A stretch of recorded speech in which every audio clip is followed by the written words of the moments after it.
જાહેર કરી દે તેવી શક્યતા છે અને તેને પગલે તમામ રાજકીય પક્ષો ચૂંટણીની તૈયારીઓમાં પૂરજોશમાં લાગી ગયા છે।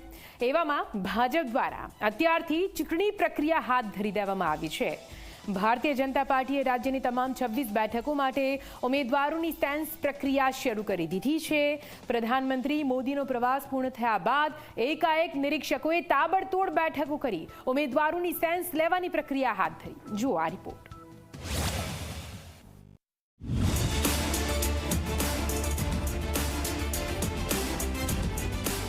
અમદાવાદ, રાજકોટ, સુરત, વડોદરા, જામનગર ભાજપની ચૂંટણી પ્રક્રિયાના પ્રારંભને દર્શાવતા જ આ 5 દ્રશ્યો જુઓ। મિશન 2024 માટે ભાજપે કમર કસી લીધી।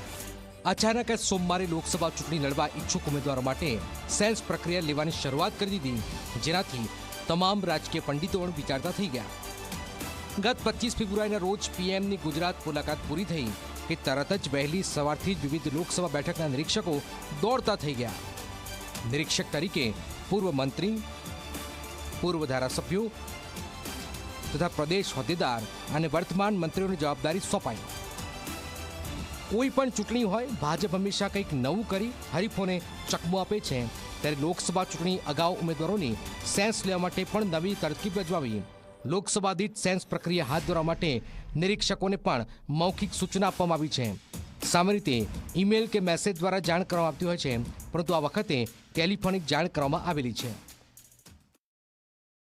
ખૂબ સારા વાતાવરણમાં આખી આ પ્રક્રિયા અત્યાર સુધીમાં પૂરી થઈ છે।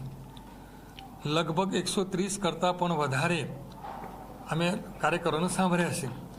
કોઈ કે પોતાનો બાયોડેટા આપ્યો હોય, ન આપ્યો હોય, બીજાનું નામની ભલામણ કરી હોય, જે અમારી ભારતીય જનતા પાર્ટીની જે રીત રસમો છે એ પ્રમાણે અમને સાંભળ્યા છે। અમદાવાદ પૂર્વ લોકસભામાં આવતી વટવા, બાપુનગર, નિકોલ, દહેગામ, ગાંધીનગર, ઠક્કર બાપાનગર અને નરોડા વિધાનસભાના ધારાસભ્યો, કોર્પોરેટર અને શહેરના સંગઠનના હોદ્દેદારો હાજર રહ્યા। નરોડા વિધાનસભાના પૂર્વ ધારાસભ્ય બલરામ થાવાણી પૂર્વ લોકસભા બેઠક પર દાવેદારી નોંધવા માટે પહોંચ્યા હતા, તેમજ દહેગામના પૂર્વ ધારાસભ્ય કામિનાબેન રાઠોડે પણ લોકસભાના ઉમેદવાર માટે દાવેદારી નોંધાવી હતી।